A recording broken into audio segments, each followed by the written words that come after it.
ಶಿವನು ಶಕ್ತಿ ವಿಶಿಷ್ಟನಾದವನು, ಜೀವನು ಭಕ್ತಿ ವಿಶಿಷ್ಟನಾದವನು. ಶಿವ ಜೀವರು ಅವಿನಾಭಾವದಿಂದಿರತಕ್ಕವರು.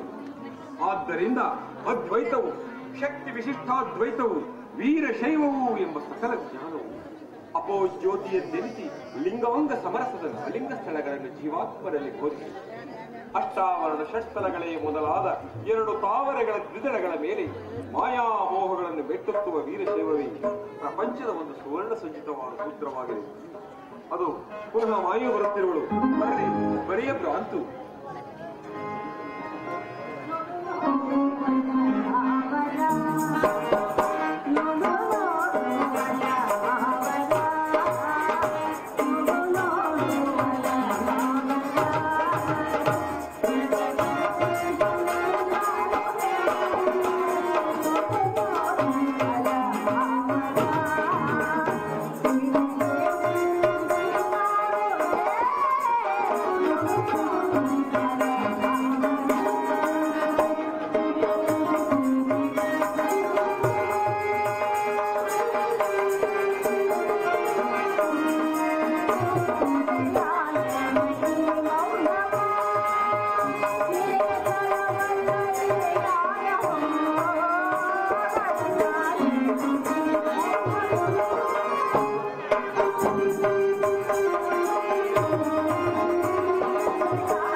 ಮಾಯಾ, ಸಪ್ತಕೋಟಿ ಧಾತುಗಳೆಂಬ ನಾರುಗಳಿಂದ ಬಿಗಿದಿರುವ ನಿನ್ನ ಈ ಅಸ್ಥಿಪಂಜರವು ಕಾಮ್ಯಾರ್ಥಿಗಳ ಮನೋಹರವಾದ ಅನುಭವ ಮಂಟಪವಾಗಿದೆ.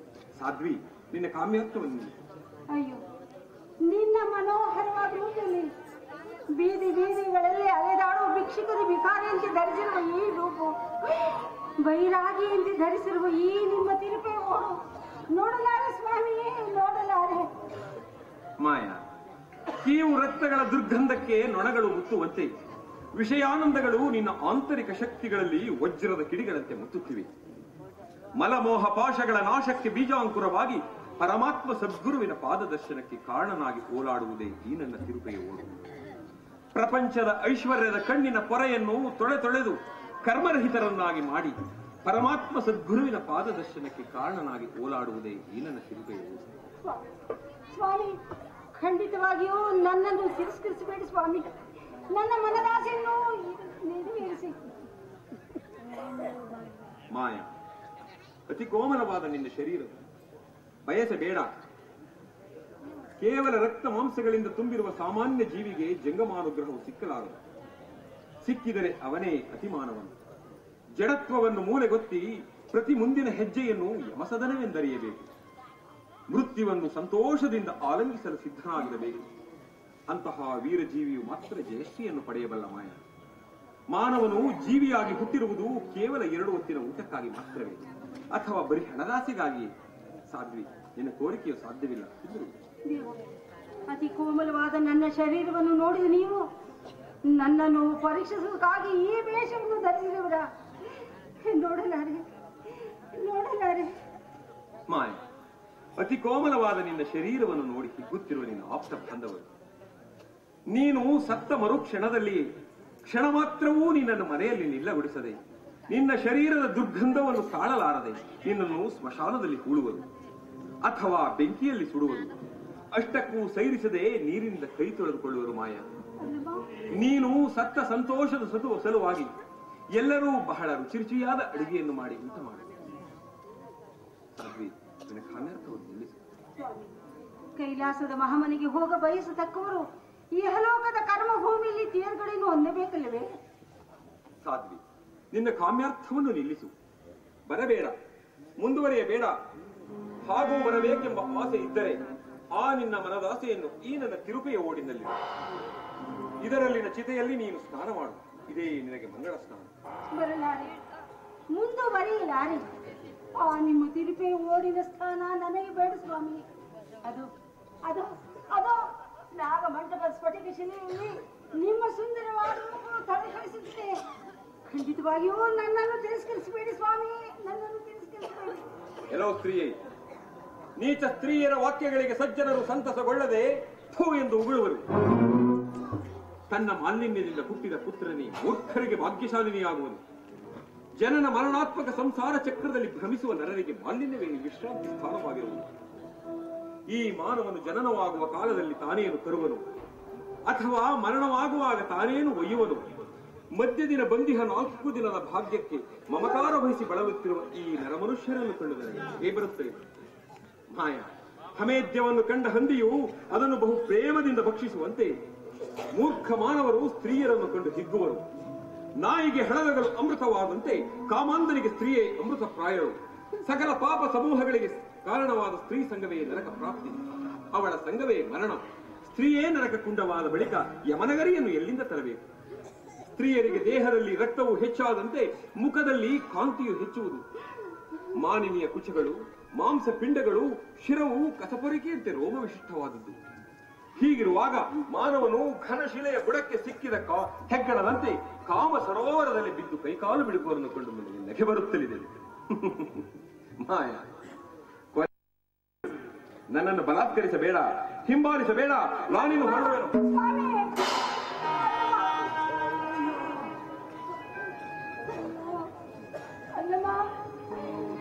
ನನ್ನನ್ನು ಅನಾಥವನ್ನಾಗಿ ಮಾಡಿ ಹೊರಟು ಹೋದ್ರ ಅಮ್ಮ ಪಾರ್ವತಿ ದೇವಿ, ನಿನಗೆ ನಾನೇನೆಂದು ಹೇಳಲಿ ತಾಯಿ? ನನ್ನ ಗತಿ ಹೀಗಾಯ್ತಲ್ಲ ತಾಯಿ, ನನ್ನ ಗತಿ ಹೀಗಾಯ್ತಲ್ಲ. ಸುಖ ಕಾಣದ ಮನ, ಸುಖ ಕಾಣದ ಮನ, ಪ್ರಾಣದೇವನಂತೂ ಕೈ ತೊರೆದು, ಪ್ರಾಣದೇವನಂತೂ ಕೈ ತೊರೆದು ಸತಿಯ ಶೋಕದ ಸತಿಯ ಶೋಕದ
ಗೌರಿಯ ಸಾತ್ವಿಕಾಂಶವೇ ಭೂಮಿಯಲ್ಲಿ ಅಕ್ಕ ಮಹಾದೇವಿಯಾಗಿ ಜನಿಸಿ ಅಭಿವೃದ್ಧಿಯನ್ನು ಇರುತ್ತಿರುವಳು. ಮತ್ತೊಂದು ಕಡೆ ಮಾದರಸ ಮಾದಲಾಂಬಿಕೆಯ ಗರ್ಭದಲ್ಲಿ ನಂದಿಯು ಅಯೋನಿಜತ್ವದಲ್ಲಿ ಜನಿಸಲು ಮಹೇಶ್ವರನು ಕುಮಾರನಿಗೆ ರಹಸ್ಯವಾಗಿ ದರ್ಶನ ಕೊಟ್ಟು ಬಸವರಾಜ ರಾಜೇಶ್ವರನೆಂದು ಹೆಸರಿಟ್ಟು ಷಡ್ಸ್ಥಲೋಪದೇಶವನ್ನು ಮಾಡಲು ಆ ಶಿವಭಕ್ತನಾದ ಬಸವೇಶನು ತನ್ನ ಜನ್ಮಸ್ಥಳವಾದ ಬಾಗೇವಾಡಿಯಲ್ಲಿ ಅದ್ಭುತವಾದ ಪವಾಡಗಳಿಂದ ಮೆರೆದು ರಾಜಬಿಜ್ಜಳದ ಭಕ್ತಿಗೆ ಮೆಚ್ಚಿ ದಂಡೇಶನೆಂಬ ಬಿರುದಾಂಕಿತದಿಂದ ಕಲ್ಯಾಣದಲ್ಲಿ ಅಭಿವೃದ್ಧಿಯನ್ನು ಇರುತ್ತಿರುವನು.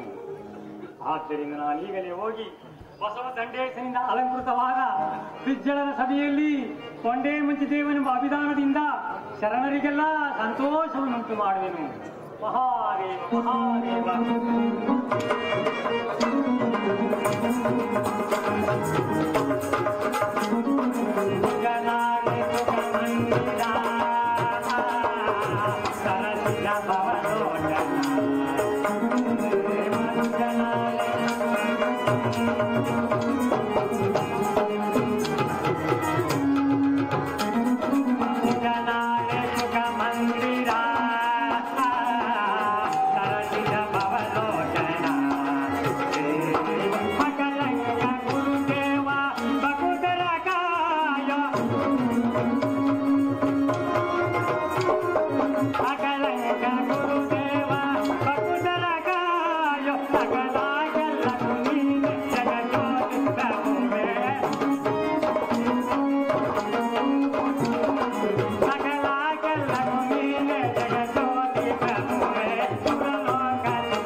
ಈ ನೃತ್ಯವನ್ನು ನೋಡಿದ ಮೇಲೆ ನನಗೆ ನೆನಪಾಗುತ್ತಿರುವುದು, ಕಳೆದ ರಾತ್ರಿ ನಾನೊಂದು ಮನೋಹರವಾದ ಸ್ವಪ್ನವನ್ನು ಕಂಡೆ.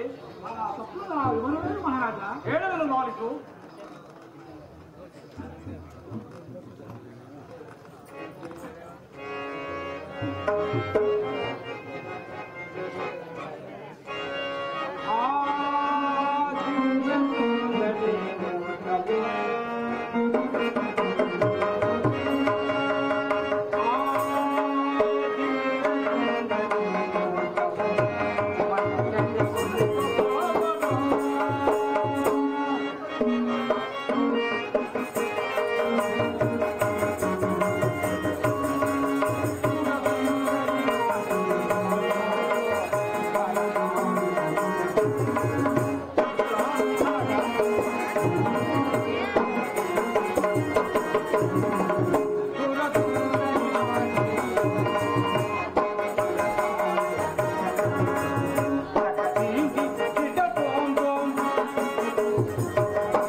ಸೌಂದರ್ಯೋಪಾಸಕನಾದ ನಿನ್ನ ಕನಸುಗಳಿಗೆ ಮಹಾರಾಜ.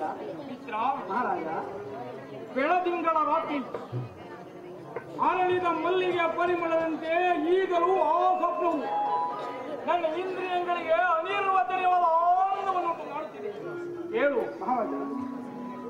ಸುಂದರವಾದ ಅರಣ್ಯ, ಮನೋಹರವಾದ ತರುಣ ಭಾವಿಗಳು, ಆ ಮಧ್ಯೆ ಎತ್ತರವಾದ ಶಿವಲಿಂಗ, ಹಠಾತ್ತನೆ ದೇವಕನ್ನಿಯೊಬ್ಬಳಲ್ಲಿ ಅವತರಿಸಿದಳು. ಅವಳನ್ನು ವನದೇವತೆಗಳು ಆನಂದದಿಂದ ಸುತ್ತುಗಟ್ಟಿಸಿದರು. ಇದನ್ನು ನನ್ನ ಕಣ್ಣಾರು ನೋಡಿದೆ. ಆ ಚೆಲುವಾಂಗನೆಯ ರೂಪುರೇಖೆಗಳಿಗೆ ಮರುಳಾಗಿ ಪ್ರೇಮ ಯಾತ್ರೆ ಮಾಡಿದೆ. ಅವಳು ಎಳೆಗೆ ಒಲಿದು ಬರುವಷ್ಟರಲ್ಲಿ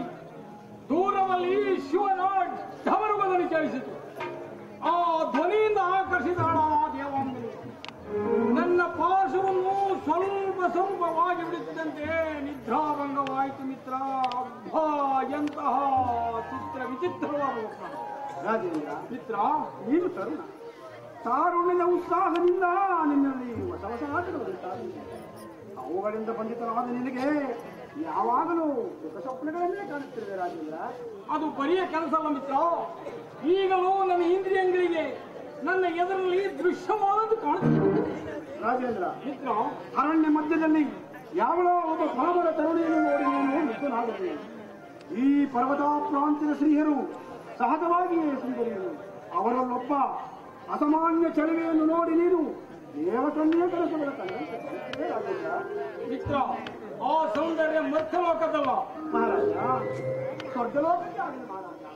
ಆದರೆ ಸ್ವರ್ಗಲೋಕದ ದೇವಾಂಗನೆ ಶಾಪಭ್ರಷ್ಟ ನಕ್ಷತ್ರ ಜಗದ ಉನ್ನತ ಆಸನವನ್ನು ಪಡೆದು ಈ ವಿಶಾಲ ಪೃಥ್ವಿಯ ಅಪ್ರಸಿದ್ಧ ಪ್ರದೇಶಕ್ಕೆ ಬಂದಿಳಿಯಲು ಸಾಧ್ಯವಿಲ್ಲ ರಾಜೇಂದ್ರ, ಸಾಧ್ಯವಿಲ್ಲ. ಮಿತ್ರ, ಸಾಕು ಮಾಡು. ನಾನು ಕನಸಿನಲ್ಲಿ ಕಂಡು ಆ ಸ್ವಪ್ನ ಸುಂದರಿ ನೋಡುವ ನಡೆ ನೀನು ನೋಡಿ ಕೂಡ ಬಹಳ ಸಂತೋಷ ಪಡುವಂತೆ. ಮಹಾರಾಜ, ನಿನ್ನಂತಹ ಭಾವಗಳಿಗೆ ನನಗೇಕೆ ಮಹಾರಾಜ? ಮಿತ್ರ, ಮಹಾರಾಜ, ಮರೆತಿದ್ದೆ. ನನ್ನ ಮಾತುಗಳನ್ನು ತಮಾಷೆಯಿಂದ ಎಣಿಸಬೇಡ. ಈ ದಿವಸ ನಾವು ವೈಯಾಳಿಗಾಗಿ ಹೋಗಬೇಕಾಗಿರುವುದರಿಂದ ಅದೇ ಸ್ಥಳವನ್ನು ಕುರಿತು ಪ್ರಯಾಣ ಮಾಡಬಹುದು. ತಮ್ಮ ಇಷ್ಟವಿದ್ದಂತ ಆ ಸ್ಥಳವು ನಮಗೆ ಚಿರಪರಿಸುವ ಸ್ಥಳವಾಗಿರುವುದು. ಅನೇಕ ಸಾರಿ ವೈಯಾಳಿಗಾಗಿ ನಾವು ಅಲ್ಲಿ ಹೋಗಿದ್ದೇವೆ ಮಿತ್ರ. ನಮ್ಮ ಇಷ್ಟವಿದ್ದಂತಾಗಲಿ ದಯಮಾಡಿಸಿ ಮಹಾರಾಜ.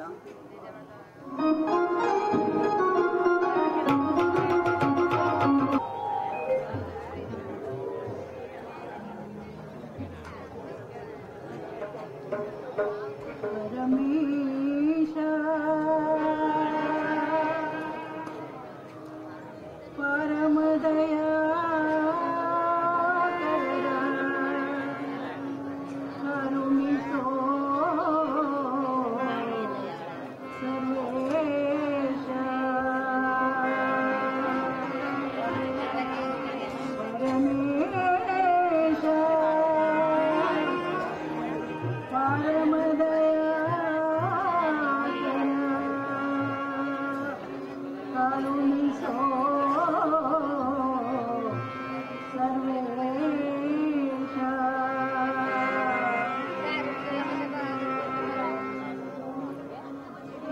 ದೇಶ ಗಿರಿದೇಶ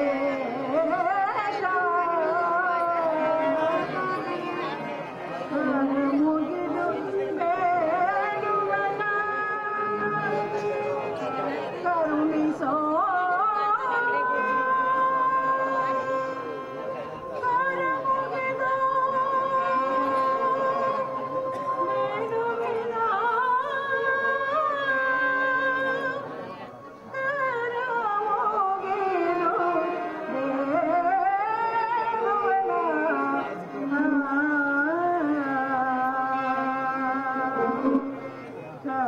ಮುಗಿದು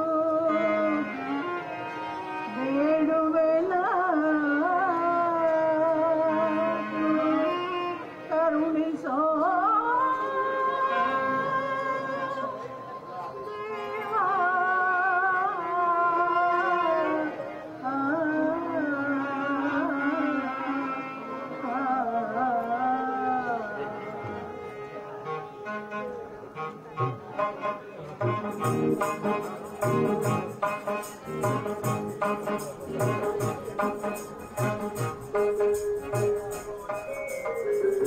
ನನ್ನ ಬಿಟ್ಟೆ ಮಾತಾಡಲೆಂದರು,